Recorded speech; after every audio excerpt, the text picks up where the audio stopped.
اس سے پہلے کہ یہ مٹی کا بدن خاک بنے، اس سے پہلے کہ یہ مٹی کا بدن خاک بنے،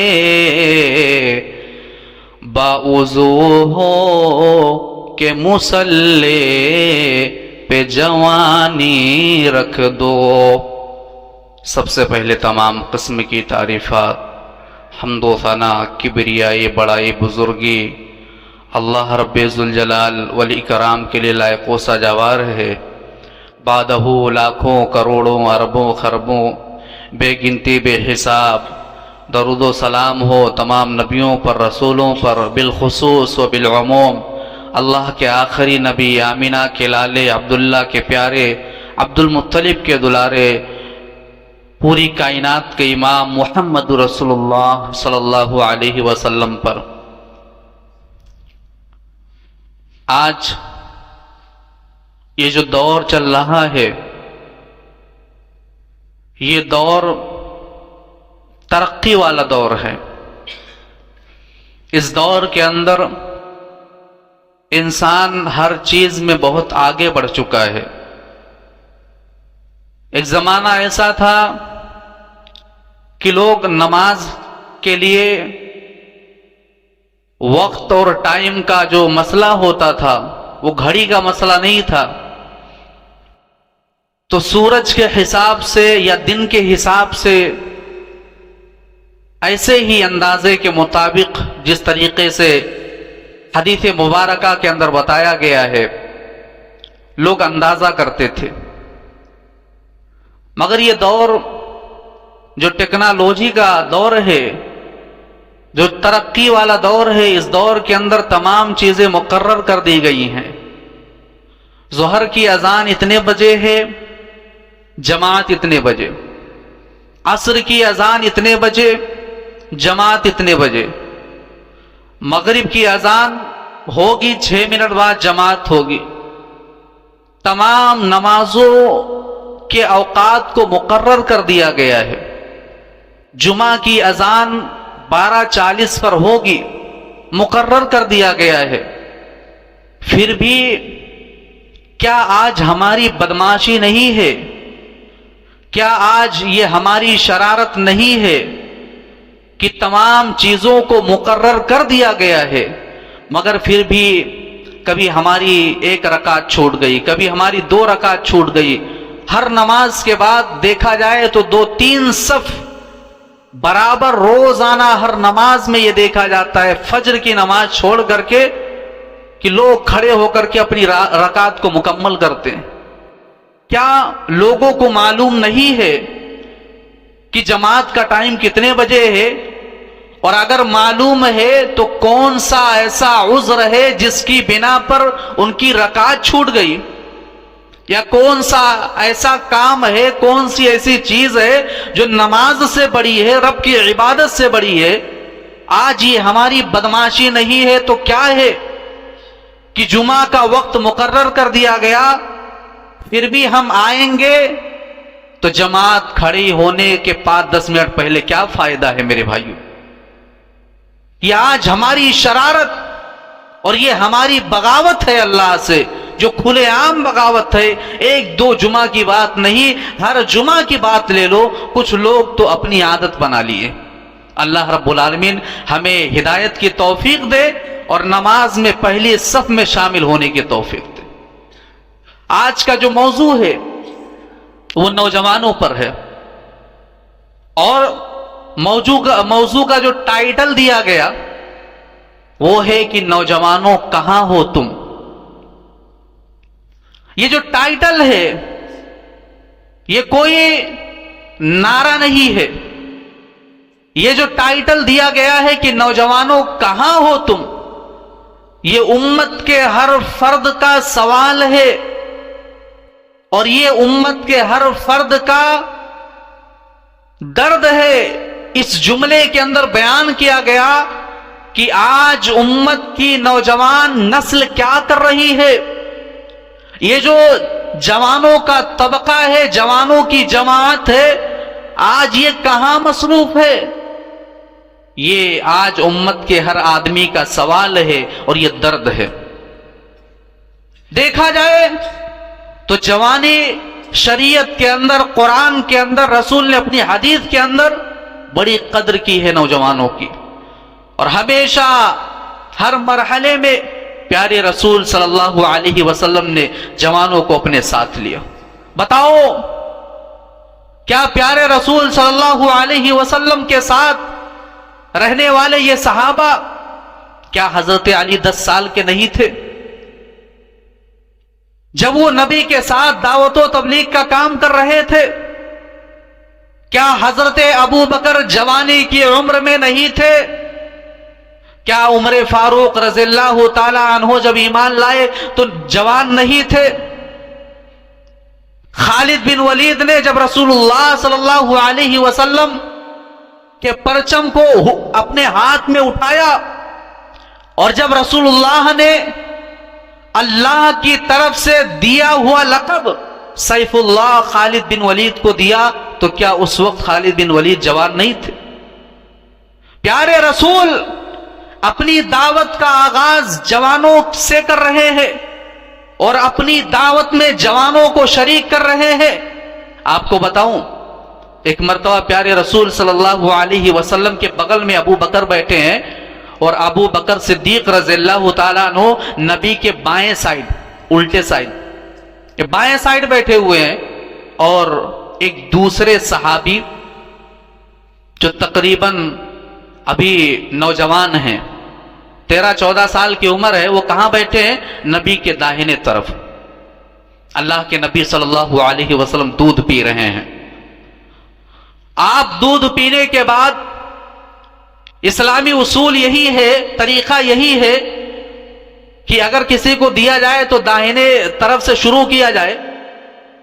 تو چونکہ حضرت ابو بکر صدیق نبی کے دوست نبی کے بائیں طرف بیٹھے ہوئے ہیں، اور ایک دوسرے صحابی جن کا نام حضرت عبداللہ ابن عباس ہے، 13 یا 14 سال کا بچہ نبی کے دائنے طرف بیٹھے ہوئے ہیں۔ نبی نے ان سے اجازت مانگی۔ پیارے رسول نے کہا کہ بچے، اگر تم اجازت دو تو میں سب سے پہلے یہ دودھ کا پیالہ اپنے دوست کو دینا چاہتا ہوں۔ اس بچے نے اجازت نہیں دی، کہا نہیں، میں اجازت نہیں دوں گا۔ اللہ کے نبی نے ان کی بات مانی اور اس بچے کو پیالہ دیا۔ تو اس بچے نے دودھ پینے کے بعد نبی سے کہا کہ اے پیارے رسول صلی اللہ علیہ وسلم، آپ جانتے ہیں کہ میں نے یہ پیالہ کیوں پہلے لیا اور کیوں نہیں اجازت دی؟ اس لیے کہ آپ نے پیالے میں جس طرف اپنا منہ کر کے دودھ پیا ہے، آپ کے ہونٹ برتن کے جس حصے پر لگے تھے، میں چاہتا تھا کہ اسی حصے سے میں بھی دودھ پیوں، اس پیالے پر اپنے ہونٹ کو لگاؤں، اس لیے میں نے اجازت نہیں دی۔ محبت تھی، یہ نوجوان محبت کرتے تھے پیارے رسول سے۔ اور یہ نوجوان کون ہے؟ رئیس المفسرین، تمام جو تفسیر کرنے والے قرآن کے مفسرین ہیں، ان میں امت کا سب سے بڑا مفسر حضرت عبداللہ ابن عباس۔ پیارے رسول صلی اللہ علیہ وسلم نے ایک نوجوان کو حضرت ابو بکر کے سامنے اور حضرت عمر کے سامنے اور بڑے بڑے صحابہ کے سامنے سردار بنایا، کمانڈر بنایا۔ کون تھے وہ؟ اسامہ بن زید، نوجوان تھے، 17 سال کے نوجوان۔ یہ ہماری شریعت کی تاریخ ہے، اٹھا کر کے دیکھو اور سن لو۔ جو قوم اپنی تاریخ کو بھول جاتی ہے، وہ قوم کبھی بھی ترقی پر نہیں جا سکتی۔ اٹھاؤ تو اپنی تاریخ، دیکھو تمہاری تاریخ کے اندر ایسے ایسے ہیرو موجود ہے کہ تم اگر پڑھو گے ان کی زندگی کے بارے میں تو کچھ سیکھنے کو ملے گا۔ امام بخاری رحمہ اللہ علیہ کا نام سنا آپ نے؟ حدیثیں پڑھتے ہیں آپ، رواہ البخاری بار بار یہ تذکرہ کرتے ہیں، امام بخاری نے روایت کیا۔ امام بخاری کو جانتے ہیں صحیح طریقے سے، یہ کون ہے، ان کی تاریخ کیا ہے، اور انہوں نے اپنی سب سے پہلی کتاب کس عمر میں لکھی؟ کیا معلوم ہے کسی کو؟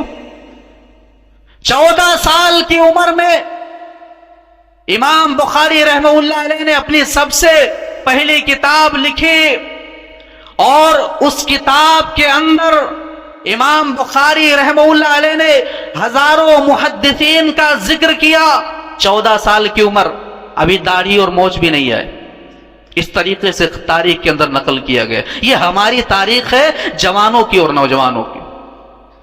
اسی لیے رب تعالی نے قرآن مجید کے اندر جوانوں کی ہمت کو بڑھاتے ہوئے اللہ نے فرمایا، اللہ الذی خلقکم من ضعف ثم جعل من بعد ضعف قوة ثم جعل من بعد قوة ضعفا وشیبا۔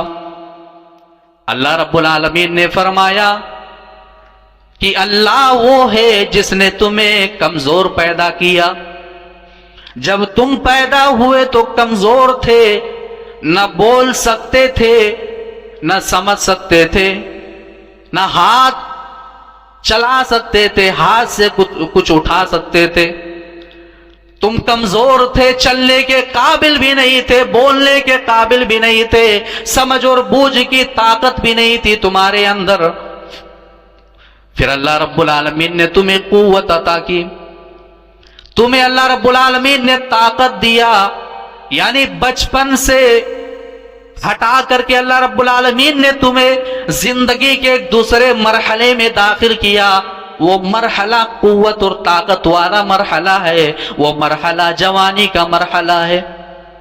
پھر جوانی سے دھیرے دھیرے تمہاری چمڑیوں میں جھریاں پڑنے لگی، تم کمزور ہو گئے، بڑھاپے کے مرحلے میں چلے گئے۔ اللہ رب العالمین نے قرآن مجید کی اس آیت کے اندر انسان کے زندگی کے 3 مرحلوں کا ذکر کیا، اور تینوں مرحلوں میں سب سے طاقت اور قوت والا مرحلہ جوانی کا مرحلہ قرار دیا۔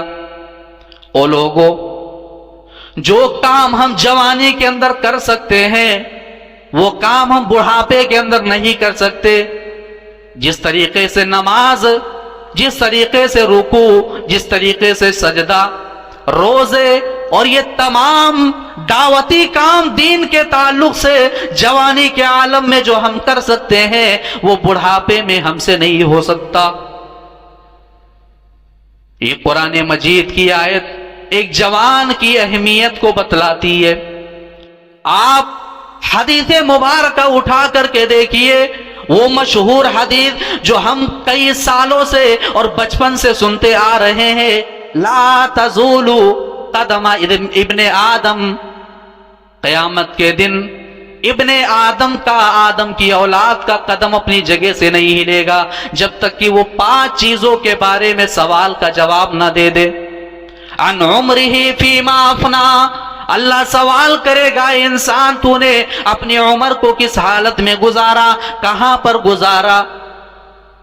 عمر میں تمام مراحل کا ذکر ہو گیا، پھر اللہ کے رسول فرماتے ہیں جوان سے الگ سے سوال کیا جائے گا۔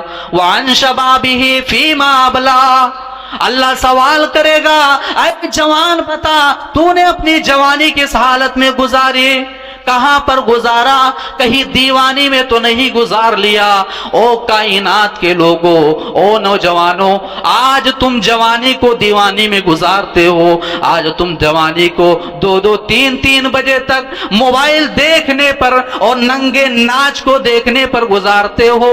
کل قیامت کے دن رب سوال کرے گا جوانی کے بارے میں، تم اپنی جوانی کے بارے میں اپنے رب کے سامنے کیا جواب دو گے؟ یہ ایک نوجوان کی اہمیت حدیث کے اندر بتلائی گئی۔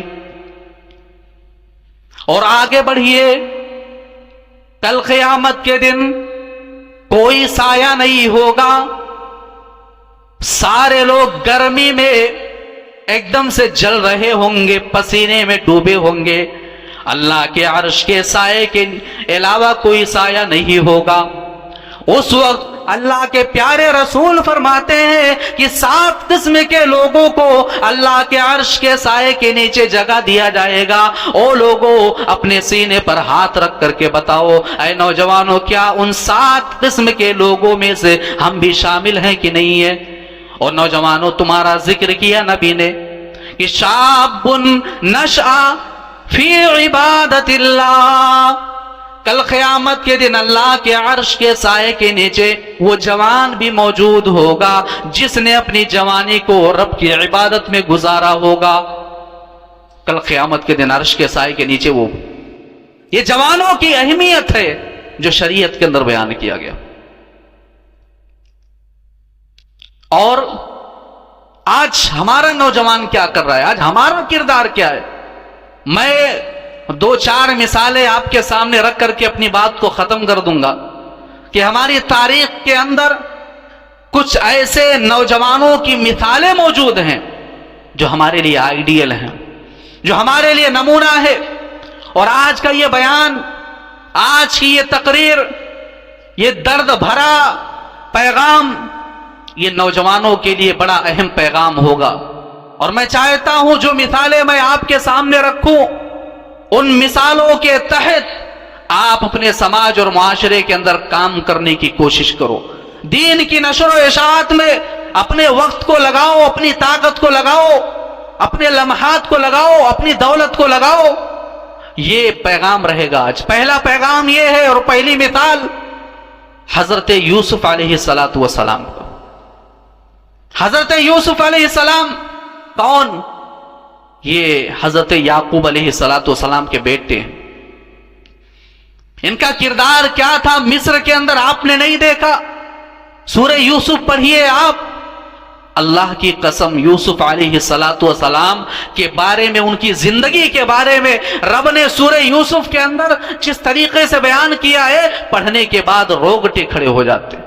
یہ آج کا نوجوان ہے، تنہائی میں بیٹھ کر کے گناہ کرتا ہے، تنہائی میں موبائل لے کر کے غلط چیزیں دیکھتا ہے، ننگا ناچ چل رہا ہے، لڑکیوں سے باتیں کر رہا ہے۔ اور ایک طرف وہ نوجوان حضرت یوسف علیہ السلام، باپ سے الگ کر دیے گئے، بھائیوں نے لے جا کر کے یوسف کو کنویں میں ڈال دیا۔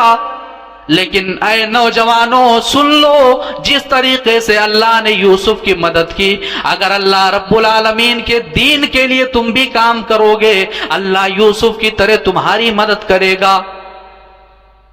حضرت یوسف علیہ السلام عزیز مصر کے گھر میں موجود ہے، وہاں پر حضرت یوسف کی پرورش کی گئی۔ حضرت یوسف علیہ السلام جب جوانی کے مرحلے میں پہنچ گئے، عزیز مصر کی بیوی نے زنا کی دعوت دی۔ وراودته التي هو في بيتها عن نفسه وغلقت الابواب۔ قرآن مجید کے اندر یوسف علیہ السلام کے اس واقعے پر اللہ نے روشنی ڈالی۔ اور لوگوں سنو، یوسف کو عزیز مصر کی بیوی نے کئی دروازوں کے اندر بند کر دیا۔ غلقت الابواب، یہاں باب نہیں بلکہ دروازے کا جمع اللہ نے استعمال کیا۔ ایک دروازہ نہیں، کئی دروازوں کے اندر یوسف علیہ السلام کو بلایا۔ یوسف علیہ السلام اکیلے ہیں، عزیز مصر کی بیوی اکیلی ہے۔ کہنے لگی وقالت حیت لک، اے یوسف میرے قریب آ جاؤ۔ اے نوجوانوں، یہ واقعہ تمہارے دل پر اگر اثر کرے تو اپنی زندگی کو بدل لینا۔ عزیز مصر کی بیوی ہے، کوئی نہیں دیکھ رہا ہے، یوسف کو پیغام دیا جا رہا ہے، اے یوسف حیت لک، اے یوسف میرے قریب آ جاؤ۔ قال معاذ اللہ، یوسف کے زبان سے پہلا لفظ نکلتا ہے میں اللہ سے، شیطان مردود سے پناہ چاہتا ہوں۔ قال معاذ اللہ، میں اللہ کی پناہ چاہتا ہوں، یہ نہیں کر سکتا۔ یوسف علیہ السلام نے جواب دے دیا، او کائنات کے لوگوں، او نوجوانوں، آج تم غلط کام کرتے ہو، آج تم قتل و غارت کرتے ہو، آج تم سماج اور معاشرے کے اندر بے حیائی پھیلاتے ہو، آج تم اگر جیل میں جا کر کے بند ہوتے ہو، تمہارا کردار یہ ہوتا ہے کہ تم نے فلاں کا مرڈر کیا، تم نے فلاں کا یہ کام کیا، تم نے زنا کیا، تم نے ریپ کیا، یہ فلاں گناہ کر کے تم جیل میں جاتے ہو۔ یوسف کو دیکھو، یوسف علیہ السلام نے کئی سالوں کے اندر جیل میں انہوں نے اپنی عمر کو گزارا۔ کیا گناہ تھا؟ اپنی عزت بچانے کے لیے، اپنے آپ کو زنا سے بچانے کے لیے یوسف نے جیل میں جانا گوارا کر لیا۔ جیل میں بھی اللہ کے توحید کی دعوت۔ ہم یہاں باہر ہیں، آزاد ہیں، خود عمل نہیں کرتے، دوسروں کو کیا بتائیں گے؟ ہم آزاد ہیں، ہماری زندگی کتنی اچھی کٹ رہی ہے بتاؤ، پھر بھی نہ ہم خود سدھرے ہیں نہ دوسروں کو سدھارنے کی کوشش، نہ ہم خود نمازی ہیں تو دوسروں کو نماز پڑھنے کی کہاں سے تلقین کریں گے؟ یہاں یوسف ہے، یوسف کا کردار دیکھو، ایک طرف عزیز مصر کی بیوی اکیلے کمرے میں دعوت دے رہی ہے، کہہ رہے ہیں قال معاذ اللہ، نہیں کر سکتا میں، نہیں کر سکتا میں، اور دوسری طرف جیل کے اندر ہے اور وہاں بھی توحید کی دعوت، توحید کی دعوت، اللہ کی دعوت۔ یہ یوسف علیہ السلام کا کردار تھا، اس کردار کو اپنے اندر پیدا کرنے کی کوشش کرو۔ اور دوسری طرف حضرت ابراہیم علیہ السلام، ان کا کردار کیا تھا؟ مختصر طور پر آپ کے سامنے ان کے کردار کو رکھنا چاہتا ہوں، اگر تفصیل بات کیا جائے تو بات مکمل نہیں ہو پائے گی، ادھوری رہ جائے گی اور پیغام بھی ادھورا رہ جائے گا۔ حضرت ابراہیم علیہ السلام ہے، اکیلے ہیں، اپنی قوم کے اندر کوئی ہے ان کا ساتھ دینے والا؟ کوئی ہے ساتھ دینے والا ان کا؟ کوئی بھی نہیں۔ وہ کہتے ہیں نا کہ میں اکیلا ہی چلا تھا جانب منزل، مگر لوگ آتے گئے، کارواں بنتا گیا۔ ابراہیم علیہ السلام کے ساتھ کوئی کارواں بھی نہیں تھا، خوب دعوت دیتے رہے، خوب بلاتے رہے، مگر جب حضرت ابراہیم اپنی قوم سے نکلے تو ان کے ساتھ کون تھا جانتے ہو؟ 2 لوگ تھے، بس 2 لوگ۔ مگر یہ آدمی اللہ کے توحید کی دعوت دینے میں کتنی بڑی قربانیاں انہوں نے دی کہ جہاں پر یہ پہنچے، یعنی اپنی قوم سے جب نکلے، اپنے باپ کو اور اپنی قوم کو جدا ہو کر کے اور سلام کر کے جب نکلے یہ اپنی قوم سے، تو جہاں جس جگہ پر پہنچے وہاں انجان، وہ بادشاہ جو عورتوں کو رکھ لیتا تھا، اگر بیوی ہے ساتھ میں تو رکھ لیتا تھا اپنے پاس، ایسا معاملہ تھا، اپنے واقعہ سنا ہے، وہاں پر بھی انہوں نے توحید کی دعوت دی۔ وہاں سے نکلے، اب ظاہر سی بات ہے اپنی قوم کو چھوڑ کر کے دوسری جگہ آدمی جا رہا ہے تو وہ جگہ انجان ہی ہے، پتہ نہیں کون سے قسم کے لوگ ہوں، وہاں بھی توحید کی دعوت، اپنی قوم کے اندر توحید کی دعوت۔ اور وہ قوم جو کچھ سننے والی نہیں تھی، ڈائریکٹ فیصلہ کرنے والی قوم، اور اس قوم کے اندر توحید کی دعوت دے رہے ہیں جس قوم کے اندر ان کا سگا باپ ان کی مخالفت کر رہا تھا۔ یا ابتی لما تعبد ما لا يسمع ولا يبصر ولا يغني عنك شيئا، اے میرے ابا جان، ابراہیم علیہ السلام اپنے باپ کو کتنے ادب سے پکارتے ہیں۔ او نوجوانوں، آج تم جوان ہو گئے، تمہاری عمر 20 سال کی ہو گئی، 25 سال کی ہو گئی، تم اپنے باپ کو آنکھیں دکھاتے ہو، اپنے باپ کو برا بھلا کہتے ہو۔ کتنے ایسے نوجوان ہیں ہم نے دیکھا ہے سماج اور معاشرے کے اندر اپنے باپ کو گالیاں دیتے ہیں، اور گالیاں تو بہت دور کی بات ہے، کچھ ایسے نوجوان ہیں جو اپنے باپ کے اوپر ہاتھ بھی اٹھاتے ہیں، اعوذ باللہ۔ حضرت ابراہیم علیہ السلام اپنے مشرک باپ کو توحید کی دعوت دے رہے ہیں، اور اللہ ان کے الفاظ کو نقل کر رہا ہے، یا ابتی، اے بابا جان، کتنے پیار سے۔ کیوں؟ لما تعبد ما لا يسمع ولا يبصر ولا يغني عنك شيئا، ان بتوں کی عبادت کیوں کرتے ہو جو تمہیں نہ نفع دے سکتے، نہ نقصان، نہ سن سکتے ہیں، نہ دیکھ سکتے ہیں؟